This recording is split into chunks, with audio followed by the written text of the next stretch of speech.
मराठी भाषेचे भाग्य म्हणून स्वतः भगवंतांनी श्री ज्ञानेश्वर माऊलींच्या रूपात जन्म घेऊन प्राकृत मराठीत गीता सांगितली। मूळ भगवद्गीतेप्रमाणेच ज्ञानेश्वरीचे 18 अध्याय आहेत। याच ग्रंथाला भावार्थ दीपिका असेही म्हणतात।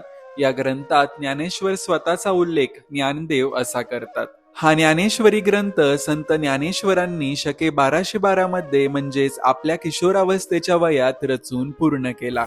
श्री ज्ञानेश्वर महाराज कृत आणि श्री सच्चिदानंद बाबा लिखित असा हा ज्ञानेश्वरी ग्रंथ मूळचा अतिशुद्धच, परंतु पुढे कालमान परत्वे, भाषेतील बदल व पूर्वीच्या काळातील काही अपरिचित शब्द यामुळे या ग्रंथाच्या मूळ ओवी संहितेत अनेक पाठभेद निर्माण झाले। श्री ज्ञानेश्वरांनी श्री एकनाथांना दृष्टांत देऊन आळंदीस बोलावून घेतले व एकनाथांकरवी ज्ञानेश्वरी पुनः शुद्ध करून घेतली। वारकरी संप्रदायाचा प्राणग्रंथ म्हणजे ज्ञानेश्वरी।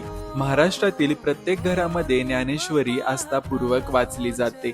देववाणी संस्कृतामधील भगवद्गीता व त्यातील अलौकिक तत्वज्ञान सामान्य माणसांच्या मराठीत आणताना माऊलींनी इतक्या गोड आणि रसाळपणे मांडले आहे की मराठी भाषा अमृतापेक्षाही सरस झाली आहे। याच ज्ञानेश्वरी मधील संदेश मी आपल्या समोर मांडत आहे। पुढचा भाग जाणून घेण्यासाठी फॉलो करा।